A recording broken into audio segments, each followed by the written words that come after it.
Tuhan. Sungguh Kaulah Bapa kami yang sangat baik Tuhan, Amin, Tuhan Yesus. yang telah mengasihi kami dan selalu mengasihi kami. Yes. Hidup kami ada di dalam rancangan-Mu.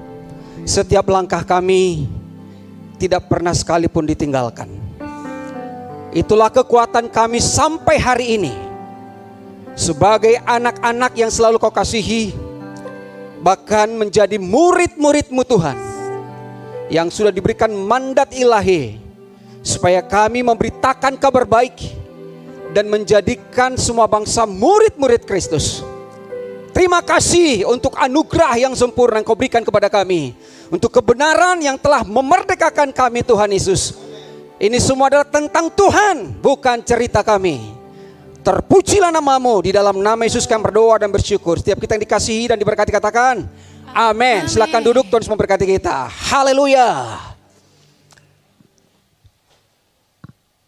Tetap bersukacita di dalam Tuhan, karena itu adalah kehendak Tuhan bagi saudara.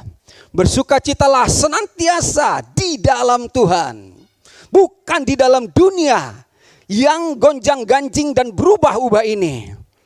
Karena hanya Tuhan yang tetap dan kekal. Itu sebabnya saudara bersukacita di dalam Tuhan. Ya. Jadi saudara, hari ini kita akan mendengarkan kembali kebenaran firman Tuhan. Hey, what is that? Bukan itu, bro. Itu punya Pak John. Menyalahi loh aturan ini.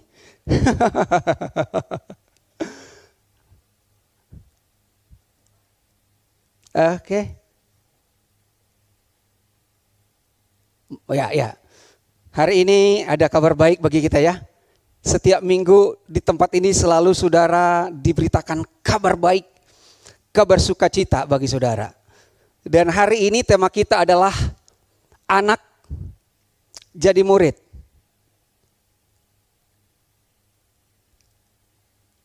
Oke. Anak jadi murid saudara, karena itulah yang Tuhan kehendaki bagi kita semuanya. Di mana firman Tuhan mengatakan di dalam Yohanes pasal 8 ayat 31 dan 32. Maka kata Yesus kepada orang-orang Yahudi yang percaya kepadanya, ya. Maka kata Yesus kepada orang-orang Yahudi yang percaya kepadanya, jikalau kamu tetap dalam firman-Ku, ya. Jikalau kamu tetap dalam firman-Ku, kamu benar-benar adalah murid-Ku. Dan kamu akan mengetahui kebenaran, dan kebenaran itu akan memerdekakan kamu. 2 ayat saja, ya. Lalu muncul pertanyaan, siapakah yang disebut Yesus orang-orang yang percaya? Ya, siapa itu orang-orang yang percaya? Yang percaya kepada Yesus, percaya kepada Kristus. Terus siapakah orang-orang yang tetap di dalam firman Kristus? Dan siapa lagi yang disebut benar-benar murid Kristus? Siapakah orang yang mengetahui kebenaran Kristus? Dan siapakah orang yang merdeka? Ya, ada benar-benar murid, karena banyak ngaku-ngaku jadi murid, saudara ya. Siapa yang percaya? Banyak orang ngaku-ngaku percaya. Kita akan lihat satu persatu pertanyaan yang muncul daripada kitab Yohanes ini, saudara ya. Baik, kita lihat berikutnya. Siapakah yang dimaksud dengan orang yang percaya pada Yesus? Ya, percaya pada Yesus bukan menurut ajaran orang-orang di mimbar atau ya agama, saudara, tetapi benar-benar menurut Yesus. Siapakah yang dimaksud orang yang percaya pada Yesus itu? Yohanes 1:12, tetapi semua orang yang menerimanya diberi kuasa. Semua orang yang menerima, semua tanpa batas. Semua orang yang menerimanya diberinya kuasa menjadi anak-anak Allah. Jadi status pertama orang percaya itu adalah menjadi anak-anak Tuhan, bukan jadi pendeta. Jadi anak-anak Tuhan, menjadi anak-anak Tuhan itu mereka yang percaya. dalam namanya. Siapa? Orang yang percaya adalah orang yang menerima. Tidak heran kalau dikatakan semua orang menerimanya. Menerima itu menerima percaya. Tapi orang yang percaya belum tentu menerima. Jadi dia percaya, hanya ngaku percaya tapi tidak menerima. Tapi orang yang menerima itu, ya kamu kan percaya dan percaya dan percaya, kecaplah dan lihatlah betapa baiknya Tuhan itu ya. Orang-orang yang diperanakkan bukan dari darah dan dari daging. Kita sudah lahir dari darah dan daging. Dari berbagai suku etnis di muka bumi ini. Darah biru, darah merah, dan darah-darah lain. Ya. Bukan pula secara jasmani oleh keinginan seorang laki-laki, melainkan dari Allah. Ya. Jadi anak-anak Tuhan itu berarti lahir dari Tuhan. Jadi tidak ada di sini silsilah jasmani kita, keturunan Abraham, orang Yahudi, dan lain sebagainya.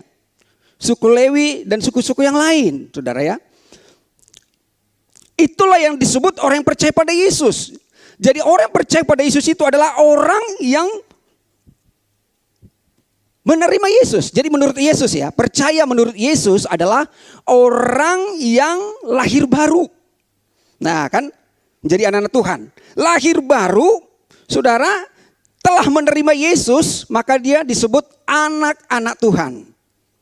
Jadi orang-orang percaya itu adalah anak-anak Tuhan. Tapi pada umumnya kan dalam kekristenan itu selalu manggil Tuhan itu Bapa. Ada statement dari Fasohor ya, Pak Gus Dur. Saya lihat di TikTok. Orang yang paling dekat dengan Tuhan itu adalah Kristen. Sebab mereka memanggil Bapa. Yang kedua yang paling dekat adalah orang agama Hindu. Sebab mereka panggil Om. Yang lainnya ya panggil apa gitu, saudara. Itu bukan saya ngomong. Jadi saudara ya, kita manggil Bapak. Kok bisa saya manggil Bapak? Karena saya anaknya. Itu saudara. Itu bukan karena dibuat-buat, itu faktor kelahiran. Saya lahir dari keluarga Simanjuntak, ya saya jadi anaknya Simanjuntak. Nah kalau misalnya saya ngaku-ngaku anaknya Pak Erik, gimana dong? Saya anaknya Pak Erik. Enak aja lu aja amuba, asli muka Batak katanya. Sementara gua Hitachi, hitam tapi Cina. Maaf saudara ya. Saudara yang terkasih, gak bisa kalau soal ngaku-ngaku gampang. Jadi yang disebut anak itu, dia lahir dari Tuhan sendiri ya. Menerima Yesus, dia lahir baru, dia disebut anak-anak Tuhan. Dan ketika dia sudah anak, hak keanakannya itu akan berlangsung selama-lamanya. Nah sekarang, kalau kita katakan, firman Tuhan mengatakan tadi, yang disebut anak Tuhan adalah menerima Yesus, lahir baru. Nah sekarang, apa yang disebut menerima Yesus? Itu saudara ya. Percaya itu menerima Yesus. Lahir baru, jadi anak Tuhan. Terus menerima Yesus, menurut Yesus sendiri apa saudara? Slide berikutnya, Yohanes 1:14. Karena itu masih lanjutan tadi ya. Yohanes 1 ayat 12, 13, sekarang 14-nya. Firman itu telah menjadi manusia dan diam di antara kita. Dan kita telah melihat kemuliaannya. Yaitu kemuliaan diberikan kepadanya sebagai anak tunggal Bapa. Penuh kasih, karunia, dan kebenaran. Jadi saudara menerima Yesus itu adalah ada di situ. Yesus itu siapa? Dia penuh kasih karunia dan kebenaran. Jadi kalau kita mengatakan kita sudah menerima Yesus, berarti kita menerima kasih karunia-Nya. Selamat. Sudah selamat, selesai. Gak ada hilang keselamatan. Selamat udah. Nah ketika kita menerima kasih karunia itu, kita selamat. Berkat, ya ada berkat. Kan semua karena kasih karunia Tuhan. Tapi ketika saudara menerima kebenaran, baru saudara merdeka. Ya. Jadi ini adalah satu paket yang Tuhan rencanakan bagi kita. Ketika kita mengaku anak Tuhan, berarti saudara sudah menerima kasih karunia Tuhan dan menerima kebenaran Tuhan. Saudara menerima kebenaran yang memerdekakan saudara. Jadi menerima kasih karunia Tuhan itu ya saudara menerima berkat Tuhan. Keselamatan, kesembuhan, itu kan banyak dicari orang toh. Dia cari mujizat, yes, saudara dapatkan. Jadi orang yang menerima kasih karunia Tuhan, dia tahu bahwa Tuhan itu memberkati. Iya, Tuhan memberkati. Hari Minggu buru-buru aku mau datang ibadah. Sebab aku diberkati, gak mau terlambat. Supaya aku menerima berkat Tuhan. Tapi saudara, kalau kita menerima kebenaran, itu saudara bukan sekedar menerima berkat. Karena berkat yang saudara terima itu pun saudara gak bisa kelola. Tapi ketika saudara menerima kebenaran, itu artinya saudara menerima hati Tuhan. Kalau saudara menerima hati Tuhan, yang saudara tahu bukan Tuhan hanya memberkati, tapi Tuhan mengasihimu. Kalau Tuhan mengasihimu, Dia memberkatimu, Dia menyertaimu, gak ada cerita yang lain. Itulah yang disebut orang percaya. Terlalu umum sekali orang ngaku-ngaku orang percaya, saudara ya. Percaya, ngakunya percaya, makanya ngakunya anak Tuhan. Tapi apakah benar-benar sesuai dengan firman Tuhan ini, saudara? Jadi inilah yang disebut Yesus. Makanya kata Yesus kepada orang-orang Yahudi yang percaya kepadanya, itu mengubah mindset mereka. Kalau kata Yesus itu orang percaya sudah percaya. Tapi kalau kata pendeta belum tentu. Ya, kata Yesus dia orang percaya, kamu udah percaya. Percaya kamu menerima kasih karunia, kamu diselamatkan. Dan kamu menerima kebenaran, kamu dimerdekakan. Tidak ada lagi mengintimidasi kamu. Itu saudara ya. Itulah yang disebut menerima Yesus. Dan puji Tuhan, kita semua sudah menerima kasih karunia dan kebenaran. Amin. Sudah ya, sudah menerima anugerah Tuhan dan kebenaran. Nah, kita akan lihat kembali saudara dalam Yohanes 8:31 tadi. Maka katanya kepada orang-orang Yahudi yang percaya kepadanya, jikalau kamu tetap dalam firman-Ku, kamu benar-benar adalah murid-Ku. Katanya kepada orang-orang Yahudi yang percaya, yang menerima Yesus tadi, yang sudah menjadi anak Tuhan tadi. Masih titik 2. Belum selesai perjalanan hidup saudara. Jika, bisa iya, bisa tidak. Jikalau Anda bisa di dalam atau di luar. Jikalau kamu tetap dalam firman-Ku. Jadi saudara tetap di dalam firman. Ada 2 macam orang percaya. Kalau tadi saya sebut orang percaya ngaku-ngaku belum anak Tuhan, banyak. Tapi kalau orang percaya memang sudah anak Tuhan. Tapi anak Tuhan ini juga masih banyak yang ngaco. Kita lihat nanti satu persatu ya. Jadi anak Tuhan yang hanya menerima kasih karunia, keselamatan, menerima berkat, tapi tidak menerima kebenaran, tidak mengalami kemerdekaan, maka dia belum jadi murid Kristus. Padahal Tuhan mau saudara jadi murid. Kan katanya harus jadi murid nanti pada endingnya toh. Nah yang kedua, anak-anak Tuhan yang menerima kasih karunia, udah menerima keselamatan, percaya diberkati Tuhan, dan menerima kebenaran, dia merdeka, menerima hati Tuhan, tahu Tuhan mengasihi dia, dialah yang menjadi murid Kristus. So pertanyaannya, yang mana saudara? Anak Tuhan nomor 1 atau anak Tuhan nomor 2? Thank you, Ibu Agung bilang anak Tuhan nomor 2, luar biasa. Paket komplit ya, komplit itu namanya saudara. Ya, jadi saudara, makanya dikatakan jikalau nih ada anak-anak Tuhan, kita nggak usah ngomong orang yang belum anak Tuhan ya, walaupun dia punya agama sama dengan ya agama lah, mau Kristen mau apapun, ngaku-ngaku semuanya saudara. Tapi yang anak-anak Tuhan itu saudara adalah yang Tuhan mau itu saudara menerima kasih karunia itu, anugerah itu yang menyelamatkan saudara. Memberkati saudara, terima juga kebenaran yang memerdekakan saudara. Saudara tahu bahwa Tuhan telah mengasihi saudara, Tuhan mengasihi. Di dalam kasih yang sempurna, saudara tidak takut, tidak ada penuduhan dan lain-lain sebagainya saudara. Hanya tenang ketika saudara ada dalam kasih Tuhan. Maka jadi murid Kristus. Baik, selanjutnya. Yang pertama saya mau katakan di sini saudara, anak Tuhan yang hanya menerima kasih karunia, ya keselamatan berkat, hanya menerima kasih karunia. Oke lah, pokoknya udah selamat, hore, grace gitu ya. Itu saudara seperti anak yang hilang. Gitu loh. Sudah menerima kasih karunia. Sudah ada berkat ada, tapi hilang lagi, habis lagi, ada berkat, habis lagi toh. Habis loh. Kenapa anak itu hilang? Karena masih di luar kebenaran. Di luar kebenaran belum mengalami kemerdekaan. Masih bisa diperbudak. Masih hamba kepada agamawi, kepada dirinya sendiri, saudara ya. Kita tahu cerita daripada anak yang hilang. Anak yang hilang ini adalah gambaran anak-anak Tuhan yang sudah menerima kasih karunia Tuhan, keselamatan, tapi belum menerima kebenaran. Dia berhenti hanya di situ. Lukas 15:8. Kita udah tahu ceritanya ya. Bagaimana anak bungsu meminta harta warisannya. Dia tahu, aku udah selamat, aku diberkati, aku menerima berkat gitu ya. Dia bawa harta, dia jual, habis toh. Makanya saudara, dia pikir kita ibadah itu hanya menerima mujizat. Jadi orang berpikir membuat Tuhan itu seperti kayak mantra, kayak dukun dan segala macam. Sangat menyedihkan sebenarnya. Tapi ini adalah kisahnya sendiri saudara. Ya. Namun dalam perjalanannya lihat bagaimana Tuhan menuntun anak yang hilang ini. Setelah dia mengalami habis berpoya-poya mengikuti kehendaknya, keinginannya sendiri.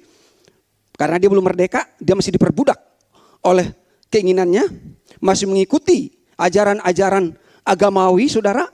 Kita akan lihat nanti bagaimana doktrin daripada anak yang hilang ini, saudara. Namun, saudara juga akan lihat bagaimana kasih Tuhan bagi dia untuk menyadarkan dia, menuntun dia untuk kembali, saudara. Dia katakan begini, aku akan bangkit dan pergi kepada Bapakku.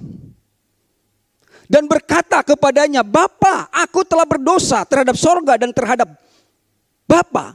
Dan aku telah berdosa terhadap sorga dan terhadap Bapa. Aku tidak layak lagi disebutkan anak Bapa. Jadikanlah aku sebagai salah seorang upahan Bapa. Perhatikan saudara. Ini di mana ini kita dengarkan saudara? Doa-doa seperti ini di mana? Bukankah ini doa daripada seorang anak yang hilang? Dia anak Tuhan. Bukankah doa-doa ini suka disampaikan di dalam ibadah-ibadah? Aku telah berdosa. Berdosa kepada Bapa, berdosa kepada sorga, ditambahi lagi sorga. Sorga itu kan tempat. Terus saudara berdosa kepada Indonesia. Minta ampun kepada kampung saudara. Karena kampung itu Anda tidak melakukan kesalahan kepada kampung itu. Kalaupun saudara merusak sesuatu di situ, yang imbasnya adalah orang-orang di situ. Ya coba itu terlalu teologis banget itu ya. Supaya lebih berat dosaku, ya udah bukan hanya kepada Bapa, ke surga juga aku berdosa. Aku berdosa kepada Indonesia. Itu sebabnya harus aku tersungkur. Dan saudara, ya, aku telah berdosa kepada Bapa dan kepada surga. Sampai segitunya loh saudara. Aku tidak layak lagi disebut anak Bapa, gitu ya. Inilah doa daripada orang-orang yang hilang saudara. Ya. Daripada orang-orang yang terhilang. Coba kembali lagi slide tadi. Oke. Jadi saudara, anak yang hilang ini saudara, bagaimana cara Tuhan menuntun dia? Anak yang hilang kembali ke rumah bapaknya. Makanya sekali anak selamanya anak. Amin. Sekali anak selamanya anak. Keselamatanmu tidak bisa hilang. Yang berhak masuk surga itu anak. Kalau anak, aku tidak kenal kamu. Anak tetap disambut pulang. Tapi lihat, pikiran agamawi yang telah merasuk daripada anak yang hilang ini. Dan banyak itu di dalam gereja-gereja sekarang ini. Kesadarannya kemana? Aku telah berdosa. Saya ingat dulu saudara, bertahun-tahun saya melayani. Setiap saya mau melayani, saya harus selalu melakukan ini. Tuhan, aku berdosa, layakkan saya mau layani hari Minggu Tuhan. Untuk bisa berdiri di mimbarmu yang kudus, di altarmu yang kudus. Terus di luar sana bukan kudus. Ini saudara, aku tidak layak lagi disebut jadi anak. Siapa yang bilang? Tidak layak jadi anak. Itu kan doktrin manusia toh. Engkau tidak layak lagi jadi anak. Hambalah. Udahlah jadikan aku hamba. Gitu. Aku tidak layak jadi anak. Berarti kalau tidak layak jadi anak, keselamatanku hilang. Karena hamba tidak ada dalam rumah bapaknya, di rumah tuannya. Keselamatanku hilang. Makanya orang masih banyak berpikir keselamatannya bisa hilang. Karena aku sudah melakukan kesalahan. Aku tidak layak lagi jadi anak. Jadikan aku hamba. Sudah keselamatannya hilang, baru bilang jadikan aku seorang hamba upahan. Kalau saudara upahan berarti saudara dapat apa? Dapat gaji kan? Kalau dapat gaji berarti saudara dibayar. Kalau kita dibayar itu yang sering dikatakan itu bayar harga. Inilah mentalnya saudara. Inilah mental anak-anak Tuhan. Pertanyaan saya, apakah saudara pernah di posisi itu? Saudara ini menjadi hamba, melayani, jadi hamba upahan. Semua kita lakukan ini untuk jadi layak. Padahal saudara ingatkan, pengampunan, seruan pertama Yesus kayu salib, ampunilah mereka, sebab mereka tidak tahu apa yang mereka perbuat. Saudara diampuni bukan karena saudara minta ampun. Tuhan sudah mengampuni, bahkan sebelum saudara berdosa pun. Tapi pertanyaannya, apakah saudara menerima pengampunan itu? Itu saja. Menerima karena melakukan sesuatu? Tidak. Menerima karena saudara percaya tadi, menerima kasih karunia dan menerima kebenaran, saudara merdeka. Nah, kita lihat lagi bagaimana kelanjutan daripada anak yang hilang ini dalam Lukas 15 ayat 20. Maka bangkitlah ia dan pergi kepada bapaknya. Ketika ia masih jauh, ayahnya telah melihatnya, lalu tergeraklah hatinya oleh belas kasihan. Ayahnya itu berlari mendapatkan dia, lalu merangkul dia dan mencium dia. Coba, waktu tadi anak itu berkata, Bapa, aku telah berdosa pada Bapa, aku telah berdosa kepada sorga, aku tidak layak lagi disebut anak Bapa, aku tidak jadi anak lagi, jadi hambalah, jadi upahanlah, yang penting aku bisa makan. Kan manusianya cuma cari berkat loh. Aku minta warisan, udah habis, udahlah sekarang aku bekerja supaya bisa makan. Jadi sebenarnya anak ini pulang bukan karena dia tahu bapaknya mengasihi dia. Dia hanya tahu aku bisa makan di sana. Kalau kita hanya mengharapkan penghidupan di dunia ini saja dalam mengikut Tuhan, kita adalah manusia yang paling malang di antara semua manusia. Inilah anak yang hilang ini, melarat. Saudara, malang. Dan itu adalah anak Tuhan. Makanya dalam tanda petik sebenarnya agak-agak keras kita diajarkan. Memang untuk murid itu harus makanan keras. Makanya murid-murid pernah berkata, perkataan itu keras, perkataan ini keras. Siapakah yang sanggup mendengarkannya? Anak-anak tidak sanggup. Dia akan keluar, tinggalkan rumah bapaknya. Tapi kalau murid, kepada siapa kami pergi? Aku tidak akan pergi. Perkataanmu walaupun keras, perkataanmu adalah hidup. Dan hidup yang kekal. Baik saudara ya. Maka bangkitlah ia dan pergi kepada bapaknya. Ketika ia masih jauh, Lukas 15:20, ayahnya melihatnya, lalu tergeraklah hatinya oleh belas kasihan. Ayahnya itu berlari mendapatkan dia, lalu merangkul dan mencium dia. Jadi saudara, apa yang dilakukan? Dilakukan ayahnya. Tidak menjawab pengakuan dosa tadi. Halo? Coba ya. Tidak, oh iya, aku ampuni kamu. Aku maafkan kamu. Tapi ingat ya anakku, jangan ulangi lagi. Papa sudah sangat menderita gara-gara kamu. Itu kalau manusia. Bisa bayangkan gak? Doa-doa orang yang selalu minta ampun kepada Tuhan. Tuhan bilang, aku mengampuni kamu. Iya, aku enggak. Mau ngampuni apa lagi? Aku sudah mengampuni kamu kok. Aku sudah muduskan kamu. Dan itu dilakukan bukan tiap minggu, bukan tiap ibadah. Tetapi satu kali untuk selama-lamanya. Jadi bapaknya tidak, di situ saudara lihat, bapaknya itu tidak ada menjawab itu. Itu adalah gambaran Bapa Surgawi. Jadi kebodohan yang kita lakukan seperti yang dilakukan anak yang hilang ini tidak ada. Padahal kayaknya rohani ya, kita rendah hati. Kita rendah hati mengakui semua kelemahan kita. Sampai saudara, itu menurut kita rendah hati. Sebenarnya anak ini bukan rendah hati. Karena kebodohannya justru dia menghina bapaknya. Ayah mana yang senang ketika dia bilang, Papa, aku bukan anakmu lagi. Gak akan ada saudara di bumi ini. Coba lihat lagi slide-nya. Apa yang dilakukan bapaknya? Dan ini adalah gambaran dari Tuhan. Bapaknya tergerak oleh belas kasihan. Itulah Bapa kita. Selalu berbelas kasihan kepada kita. Berbelas kasihan kepada kita. Bapa yang berbelas kasihan itu merangkul dengan cintanya. I love you my son. Aku mengasihimu. Kenapa kau gak ngerti juga anakku? Ini bukan berdasarkan perbuatanmu. Jangan lihat perbuatanmu, lihatlah perbuatanku. Jangan lihat kebaikanmu, lihatlah kebaikanku. Jangan lihat kasihmu. Ngaku-ngaku kau udah mengasihi Tuhan, lihatlah kau mengasihimu. Karena kasihmu engkau akan gagal dan tidak akan pernah mencapai standar kasih yang sebenarnya. Mencium dia, kurang apa lagi saudara? Inilah hati Tuhan bagi kita. Jadi anak yang hilang ini pun Anda tidak perlu hakimi. Sebab Tuhan tetap menunggu dia. Ada waktunya dia akan pulang. Dalam ayat 21. Ini ya. Lalu kata anak itu kepadanya, Bapak aku telah berdosa. Ini diulangi lagi nih ya. Emang ini ya, doa aja kan harus diulang-ulang baru sah ya kan. Itu ulang-ulang lebih panjang lagi gitu kan.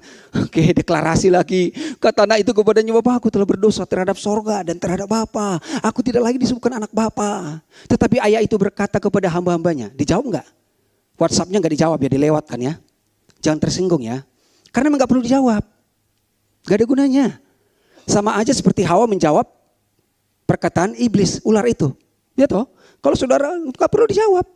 Tetapi ayah itu berkata kepada hamba-hambanya, lekaslah bawa kemari jubah yang terbaik. Kenapa? Karena aku sudah berdosa. Kenapa kau berdosa? Karena kau mengandalkan perbuatanmu. Makanya Tuhan kasih jubah kepada saudara. Itu adalah kebenaran Tuhan sendiri. Bukan perbuatan kita. Dikenakan jubah supaya tidak kelihatan semua kekurangan dan kelemahanmu. Bukankah Adam dan Hawa membuat juga jubah yang minim bagi mereka? Jubahnya cuman sebatas pakaian dalam. Tapi Tuhan berikan jubah lewat korban darah. Supaya Adam tidak tertuduh lagi. Pakaikanlah itu kepadanya dan kenakanlah cincin pada jarinya. Bukankah Roh Kudus telah memeteraikan saudara sebagai milik kepunyaan Tuhan untuk selama-lamanya? Cincin itu meterai, kita telah disahkan, kita telah punya legalitas yang tidak bisa diganggu gugat, sah hukumnya. Walaupun pengacara manapun tidak bisa menggugat saudara. Kemudian pakaikan dia sepatu pada kakinya. Karena dia bilang aku bukan anak lagi, jadi hamba aja. Hamba tidak punya kasut, tidak punya sepatu, tapi anak punya sepatu. Jadi kalau datang di rumah orang Yahudi pada waktu itu, ada anak yang pakai sepatu, kasut, itu adalah anak tuannya. Dan ada yang tidak punya kasut, itulah hamba sebagai pelayan di situ saudara. Sembelih lembu tambun, sembelilah dan mari kita makan bersuka cita. Wow, makan berarti ada pesta. Pesta saudara. Jadi awalnya, jadi sekali anak selamanya anak ya, nggak akan berubah. Awalnya anak yang hilang hanya tahu bapaknya memberkati dia. Tapi berkat itu pun juga harus bayar harga, ada syaratnya. Aduh saudara ya, beri supaya padamu diberi gitu ya. Kalau kau dorong menabur akan diberi gitu. Kau berikan sekian akan dibalaskan sekian gitu. Oke saudara ya, itu pemahamannya. Nah setelah dia kembali, baru dia tahu bapaknya mengasihi dia. Ternyata papaku mengasihiku. Dia memeluk, dia merangkul, dia mencium dan dia membawa ke pesta. Anak yang pulang ke rumah bapaknya akhirnya apa? Menerima hati bapaknya. Masuklah, tenang dia sudah saudara. Gak ada lagi cerita selanjutnya. Anak itu pindah lagi ke kota lain ya kan. Saudaraku, oke? Jadi Tuhan punya cara kok untuk menuntun orang itu. Tapi jangan terlalu lama di sana mengembara. Seperti bangsa Israel ya. Selamat saudara. Tapi puji Tuhan ini anak kembali. Jadi Tuhan mau supaya kita benar-benar menerima hatinya. Yang kedua, inilah orang-orang anak-anak Tuhan yang hanya menerima kasih karunia tadi. Mengandalkan cuma grace gitu ya. Tapi gak ada truthnya, kebenarannya. Domba yang hilang dan sesat. Tadi hilang saja ya. Dia hilang masih tahu pulang ke rumahnya. Tapi domba yang hilang dan sesat ini udah stadium lebih tinggi lagi. Udah hilang, sesat lagi. Gak bisa pulang. Domba itu memang dalam tanda petik agak bodoh gitu loh. Masih lebih pintar anjing saudara ya. Dia bisa pulang ke rumah tuannya. Tapi kalau domba enggak. Domba itu gampang tergoda. Dilihat rumput lebih hijau sana langsung. Padahal itu rumput Jepang. Yang tidak bisa dimakan. Itulah domba. Mengembara lah dia saudara ya. Siapakah di antara kamu yang... Jadi kenapa nih domba sesat? Karena di luar kebenaran. Ya sesat oleh pengajaran agamawi tadi saudara. Sesat karena di luar kebenaran.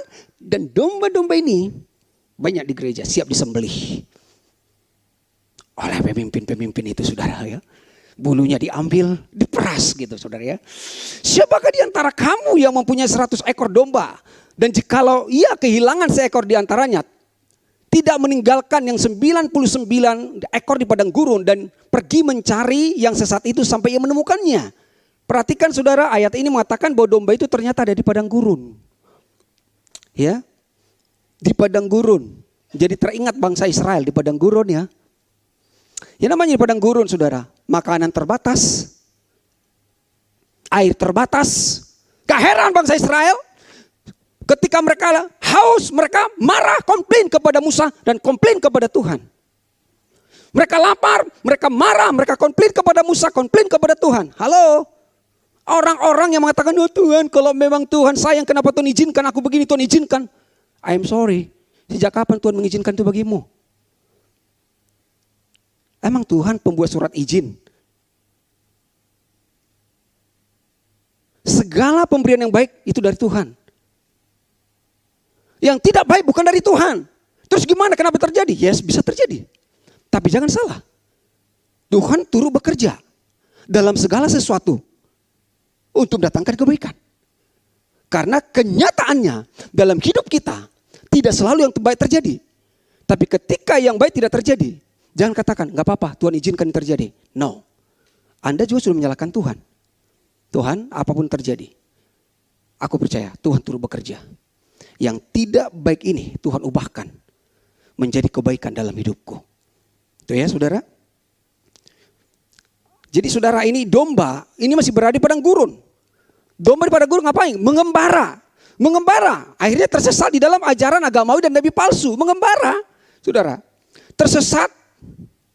Pindah dari satu tempat ibadah ke tempat ibadah yang lain. Mengembara. Ada KKR di sana. Cip. Di sana ada hamba Tuhan yang sering sekali ya. Zaman itu saya masih dicekokin, cari yang punya kasih karunia. Punya karunia nabi, punya karunia mujizat. Kita serbu saudara, serbu. Terus kita didoain, ditumpangin tangan. Kasih dijidat gini.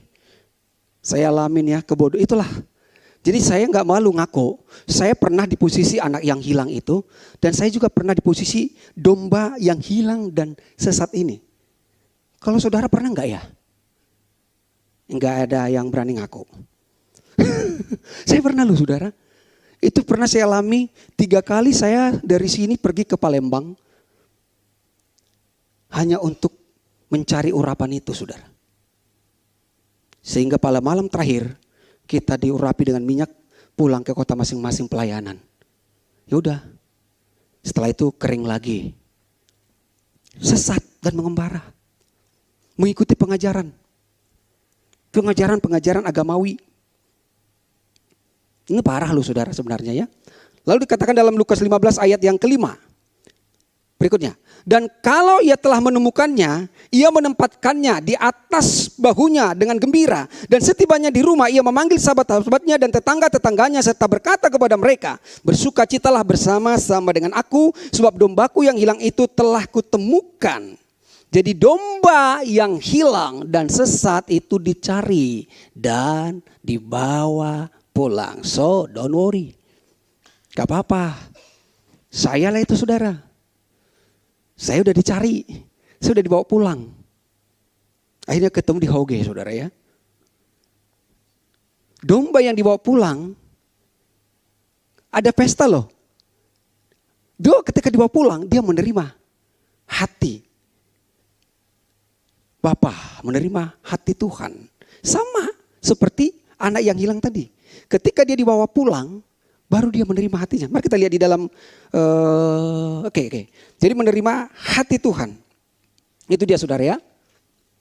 Sama ya. Cuma ini lebih jauh terkontaminasi.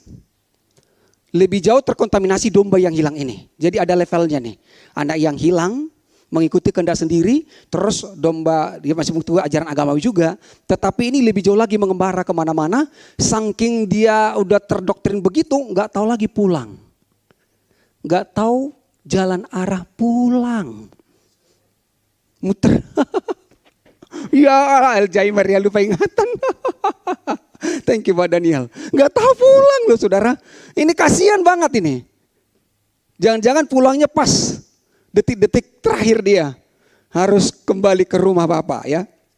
Nah sekarang yang ketiga, ini yang terakhir tentang anak-anak yang menerima kasih karunia ini tanpa menerima kebenaran. Jadi tadi kenapa sesat? Karena di luar kebenaran, belum menerima hati Tuhan. Gadis-gadis yang bodoh, bodoh kenapa? Karena di luar kebenaran, bodoh karena keluar kebenaran. Kalau menurut manusia pintar loh ini. Ini udah selevel lagi lebih tinggi ilmunya ini saudara ya. Gadis-gadis ini. Udah disebut gadis loh. Jadi mereka sepertinya menganggap dirinya udah mempelai nih gitu ya. Matius 25:1, pada waktu itu hal kerajaan sorga seumpama 10 gadis yang mengambil pelitanya dan pergi menyongsong mempelai laki-laki. 5 diantaranya bodoh dan 5 bijaksana. Gadis-gadis yang bodoh itu membawa pelitanya tetapi tidak membawa minyak. Sedangkan gadis-gadis yang bijaksana itu membawa pelitanya dan juga minyak dalam buli-buli mereka. Tetapi karena mempelai itu lama tidak datang-datang juga, mengantuklah mereka semua lalu tertidur. Saudara, jadi ini ada 2 kelompok, 5 gadis bijaksana, 5 gadis-gadis yang bodoh. Mereka sama-sama punya pelita, tapi ada yang membedakan. Ya, di mana gadis-gadis yang bodoh itu tidak punya minyak. Hanya pelita saja, saudara. Dan kemudian bahwa ya memang secara alami hidup seperti itu, saudara ya. Kalau udah capek kerja siang, ntar malam saudara istirahat, itu nggak apa-apa. Jadi jangan kita berpikir oh ngantuk, ternyata kembali lagi nih gadis-gadis bodoh ini sama aja nih duniawi ngantuk juga. Ibadah lagi khotbah ngantuk juga, bukan. Gak usah tertuduh. Kalau kurang tidur tadi malam ya gak apa-apa. Baik saudara ya. Nah Tuhan menuntun gadis-gadis bodoh ini nanti sebenarnya. Tapi kita lihat bagaimana kisah hidup mereka ini ya. Tidak membawa minyak, artinya gadis-gadis bodoh ini tidak menerima hati Tuhan. Bukan Tuhan tidak memberikan hatinya, tapi mereka gak menerima hati Tuhan. Ya, jadi memakai hatinya sendiri saudara. Tidak membawa minyak. Minyak itu adalah urapan. Urapan itu dari Roh Kudus. Roh Tuhan itu adalah hatinya Tuhan. Hati Tuhan itu adalah kasihnya Tuhan. Jadi jangan kita cari pengurapan lewat minyak. Maka dikatakan pengurapan sudah ada padamu. Karena Kristus Mesias yang diurapi telah tinggal di dalam kita. Berikutnya. Matius 25:6, waktu tengah malam terdengarlah suara orang berseru, mempelai datang, songsonglah dia. Gadis-gadis itu pun bangun semuanya lalu membereskan pelita mereka. Gadis-gadis yang bodoh berkata kepada gadis-gadis yang bijaksana, berikanlah kami sedikit dari minyakmu itu, sebab pelita kami hampir padam. Tetapi jawab gadis-gadis yang bijaksana itu, tidak, kami tidak cukup, tidak, nanti tidak cukup untuk kami dan untuk kamu. Lebih baik kamu pergi kepada penjual minyak dan belilah di situ. Nah masalahnya di sini adalah gadis-gadis bodoh itu pelitanya hampir padam. Lalu katakan berikanlah kami sedikit dari minyakmu. Tapi gadis-gadis bijaksana menjawab tidak. Tidak. Apakah menurut saudara ini gadis-gadis bijaksana pelit? Tidak mau berbagi kasih? Alkitab menjawabnya, itulah yang disebut bijaksana.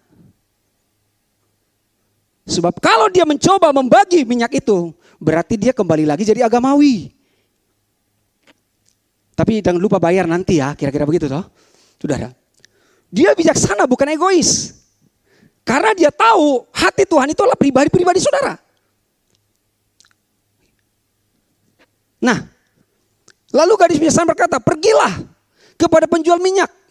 Lebih baik kamu pergi kepada penjual minyak dan beli di situ. Yang begini loh saudara ya. Berarti gadis-gadis bijaksana ini tahu nggak ada penjual minyak? Tahu ya? Tahu juga gadis bijaksana ini ada penjual minyak. Pergilah ke sana, kan ada di situ loh langgananmu itu. Oke. Jadi saudara, pertama, jangan-jangan gadis bijaksana ini jangan-jangan pernah juga seperti gadis bodoh ini. Lalu udah sadar, saya juga itu. Saya juga seperti gadis yang bodoh itu, Bapak Ibu. Jadi tiga-tiganya saya lewati. Ya, anak yang hilang kena, domba yang hilang sesat kena, gadis-gadis yang bodoh kena. Membeli minyak pergi jauh-jauh itu saudara ya. Dan saya pernah juga kantongin itu minyak. Saya terpengaruh dengan teman saya, yuk pelayanan. Saya dibawa minyak dari Israel. Terus tiap berdoa selalu tabur minyak ini saudara. doa berkati rumah, tabur minyak. Ayo bang, kita pelayanan di daerah Cilengsi saudara ya. Kita pantek ini katanya. Kami buat batu di ujung sana, kami siram dengan minyak. Buat batu sini, siram dengan minyak. Supaya betul-betul dipenuhi hadirat Tuhan. Bodoh banget ya. Nah itu saudara. Udah ngaku pendeta, udah ngaku mempelai saudara. Tapi masih dengan kebodohan. Ya, bodoh. Bodoh saudara ya. Baik. Jadi pergi kepada penjual minyak. Siapa penjual minyak itu? Ya tentu nabi palsu. Ya. Pergilah pada penjual minyak. Jadi gadis-gadis bodoh ini pergi kepada penjual minyak. Nah, kepada nabi palsu. Dan kalau nabi palsu pasti jualannya minyaknya juga palsu. Ya. Ini lebih parah loh mereka ini sebenarnya saudara ya. Mari kita lihat. Dalam Matius 5, 25 ayat 20. Akan tetapi waktu mereka sedang pergi untuk membelinya. Datanglah mempelai itu dan mereka yang telah siap sedia masuk bersama-sama dengan dia ke ruang perjamuan kawin. Lalu pintu ditutup. Kemudian datang juga gadis-gadis yang lain itu dan berkata, Tuan, Tuan, bukakanlah kami pintu. Tetapi ia menjawab, aku berkata kepadamu, sesungguhnya aku tidak mengenal kamu. Karena itu berjaga-jagalah sebab kamu tidak tahu akan hari maupun saatnya. Jadi ketika mereka pergi membeli minyak, bayar harga. Itu bayar harga. Kalau anak yang hilang itu masih mencoba bayar harga. Tapi gak jadi. Gak jadi. Langsung disadarkan. Jadi karena kupahan gak jadi. Kamu bukan hamba, kamu anak. Tapi gadis bodoh ini sudah bayar harga. Makanya dia merasa lebih layak. Aku juga mempelai. Aku juga yuk kita song-song. Aku bisa layak masuk ke perjamuan itu. Karena aku juga adalah gadis sama seperti gadis bijaksana. Aku juga merasa diriku mempelai. Aku juga punya pelita kok. Aku udah selamat gitu saudara. Tapi tidak punya minyak. Beli minyak itu artinya bayar harga. Bayar harga itu mengikuti ajaran agamawi dan nabi-nabi palsu. Terus Tuhan bilang pintu ditutup kan. Ketok-ketok, jadi banyak saudara, ini di level ini lebih banyak lagi sebenarnya ya. Ngetok-ngetok pintu berasa dia aku layak kok, buka kami pintu, buka. Aku udah bawa minyak. Bukan hanya pelita menyala, aku udah bawa minyak. Buka pintu Tuhan, Tuhan bukalah, aku udah bawa minyak, aku udah bawa minyak. Minyak mana? Tapi Tuhan bilang aku tidak kenal. Aku tidak kenal bukan berarti dia dilempar ke neraka. Aku tidak kenal karena kamu di luar kasihku. Hati kita belum menyatu. Jadi percuma kau bilang I love you. Lain di mulut, lain di hati saudara ya. Inilah dia gadis yang bodoh. Udah jelas ketiga ini saudara. Dan ya banyak orang-orang masih di sini ya. Di ketiga level ini. Mari kita lihat kesimpulan daripada ketiga orang ini saudara. Seorang anak Tuhan yang hanya menerima kasih karunia Tuhan itu adalah seperti anak yang hilang. Hidupnya tertuduh, merasa tidak layak, minta-minta ampun. Dan mencoba bayar harga. Tetapi kabar baiknya anak itu akan kembali ke rumah dan menerima hati bapaknya. Domba yang hilang, yang mengembara tersesat ke ajaran-ajaran agamawi. Keliling-keliling kemana-mana. Saudaraku bahkan ada juga saya dengar sampai ke luar negeri. Saya juga alami kok sebenarnya ya. Dari jauh-jauh dari Tarutung datang ke Jakarta ngikutin KKR. Dari Kalimantan Balikpapan datang ke Jakarta, gak peduli mau berapapun demi mendapatkan urapan itu. Hanya di jamaah doang gini loh saudara. Sampai segitunya antrian ribuan orang ya. Haleluya. Itulah kebodohan ya. Tapi domba yang hilang dan selesai dicari dan dibawa pulang. Gadis-gadis yang bodoh itu yang bayar harga, sudah pernah disampaikan Pastor Ongki, dia akan mengalami kesukaran besar. Tapi kalau gadis-gadis bodoh itu sekarang sudah ada mendengarkan kabar baik seperti saya, ya enggak lagi. Tapi kalau dia bertahan nanti sampai pintu itu tertutup, gedor-gedor, ya udahlah. Alami dulu lah semuanya konsekuensi perbuatanmu di luar. Baru nanti kamu juga akan dibawa di dalam kemuliaan Tuhan ya. Nah, Efesus 4:14, sehingga kita bukan lagi anak-anak yang diombang-ambingkan oleh rupa-rupa angin pengajaran, oleh permainan palsu manusia dan kelicikan mereka yang menyesatkan. Jadi saudara, anak yang hilang, domba yang hilang dan sesat, gadis-gadis yang bodoh ini adalah anak-anak yang terombang-ambing oleh rupa-rupa angin pengajaran, permainan palsu, minyak palsu, urapan palsu, teologi palsu, pemahaman yang palsu dan menyesatkan, terombang-ambing oleh pengajaran agamawi dan nabi-nabi palsu. Itulah mereka. Selesai. Dan puji Tuhan, semua kita sudah keluar dari sana. Amin. Amin ya, sudah keluar dari situ. Gak usah malu-malu, kita pernah di sana saudara. Nah sekarang kita masuk ke poin ini. Inilah sebenarnya yang Tuhan kehendaki bagi saudara. Anak Tuhan yang menerima kasih karunia dan kebenaran. Itulah yang percaya sebenarnya. Itulah anak Tuhan yang sesungguhnya. Ya, anak Tuhan yang menerima kasih karunia kebenaran. Satu, gadis-gadis yang bijaksana. Beda toh? Itu menerima kasih kebenaran. Tetap dalam firman-Nya. Gadis-gadis bijaksana tetap dalam firman-Nya. Artinya dia menerima hati Tuhan. Tetap di hatinya. Tidak berpindah ke lain hati. Tetap di dalam firman. Itulah gadis bijaksana.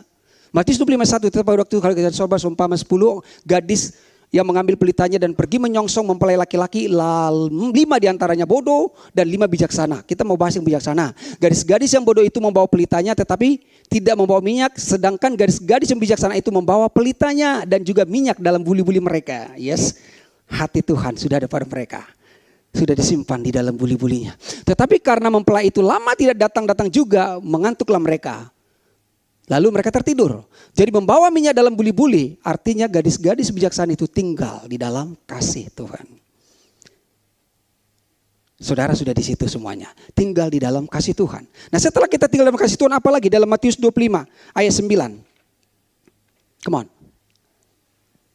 Tetapi jauh gadis-gadis yang bijaksana itu nanti tidak cukup untuk kami dan untuk kamu. Lebih baik kamu pergi kepada penjual minyak dan beli di situ. Akan tetapi waktu mereka sedang pergi untuk membelinya, datanglah mempelai itu dan mereka yang telah siap sedia masuk bersama-sama dengan dia ke ruang perjamuan kawin, lalu pintu ditutup.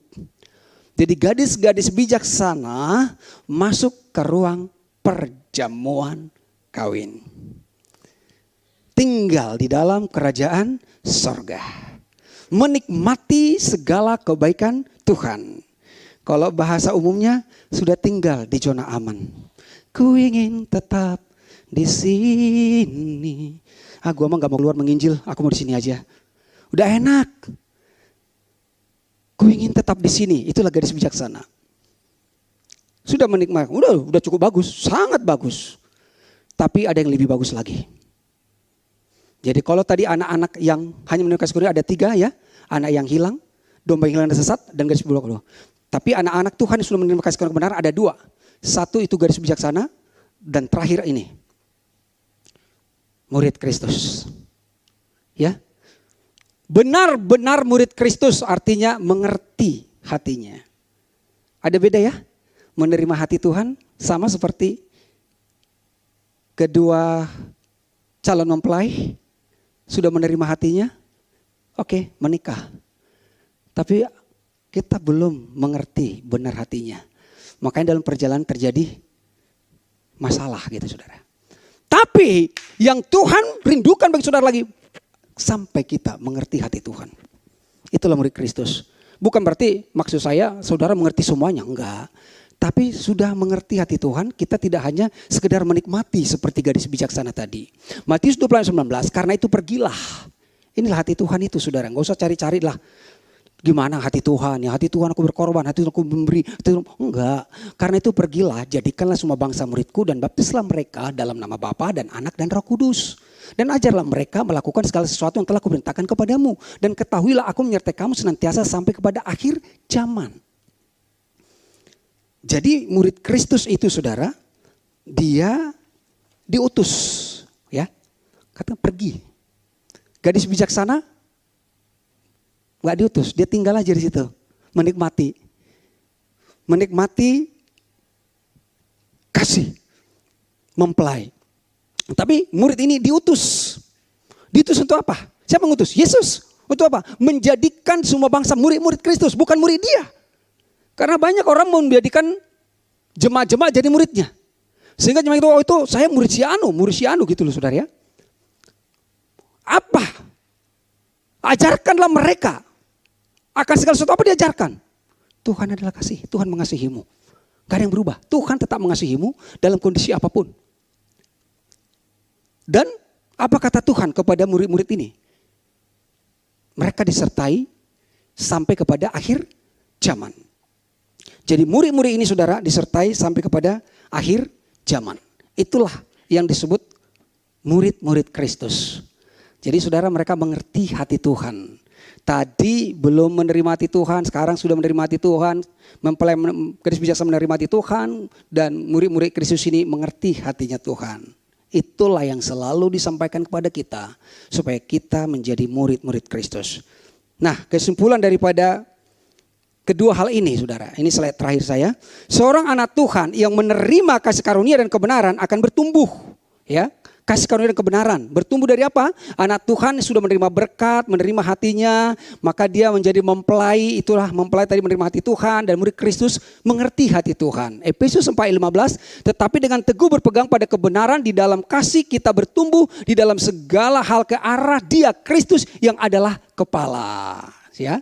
Jadi saudara, ini murid Kristus ini tidak terombang-ombang lagi oleh pengajaran agamawi dan nabi palsu. Dia udah teguh berpegang kepada kebenaran. Udah teguh, gak tergoyahkan lagi saudara. Dia tinggal dalam kerajaan yang tidak tergoncangkan dan bertumbuh di dalam kasih kepada arah Kristus. Jadi memang bertumbuh kepada Kristus. Jadi yang kita ikuti Kristus, Kristus depan kita. Dia yang hidup kita kepada Dia, saudara. Jadi saya simpulkan saudara. Yang di dalam tadi ayat firman Tuhan itu Yohanes 8. Ayat 31 dan 32. Lalu kata Yesus kepada orang-orang Yahudi yang percaya kepadanya. Jikalau kamu tetap dalam firman-Ku, kamu benar-benar murid-Ku. Dan kamu akan mengetahui kebenaran. Dan kebenaran itu akan memerdekakan kamu. Ya, siapakah yang tadi yang disebut percaya itu adalah mereka yang menerima Yesus. Yang percaya tadi menerima Yesus. Tapi ada yang menerima Yesus seperti anak yang hilang. Ada yang menerima Yesus seperti domba yang hilang dan sesat. Ada yang menerima Yesus seperti gadis-gadis yang bijaksana. Yang bayar harga. Lalu dikatakan tetap dalam firman-Ku. Tetap dalam firman-Ku, itulah gadis-gadis yang bijaksana. Gadis-gadis bijaksana sudah menerima hati Tuhan. Dan dikatakan lagi, dan kamu akan mengetahui kebenaran. Siapa yang mengetahui kebenaran? Itulah murid-murid Kristus yang mengerti hati Tuhan. Kamu mengetahui kebenaran. Maka dikatakan Tuhan, pergi. Anak yang hilang, domba yang hilang, gadis bodoh, gadis bijaksana, Tuhan tidak bilang pergi. Hanya kepada mereka, pergi. Jadikan semua bangsa mereka, ajarlah mereka. Ketika kamu tahu kebenaran, kebenaran itu memerdekakan kamu. Kamu udah merdeka. Tidak ada lagi terpengaruh oleh pengajaran yang lain. Udah teguh di dalam kebenaran. Kamu merdeka. Merdeka itu artinya tuh dia benar-benar tahu Tuhan mengasihi dia. Tuhan, makanya katakan aku menyertai kamu sampai pada akhir zaman. Jadi merdeka, dia tahu bahwa Tuhan mencintai dia, mengasihi dia dalam segala kondisi, dalam segala keadaan. Kepada siapa kami akan pergi? Tidak ada lagi. Dia percaya. Itulah murid Kristus. Jadi murid Kristus menerima hati Tuhan, mengerti hati Tuhan, dan memuridkan orang-orang menjadi murid Kristus. Tuhan Yesus memberkati kita.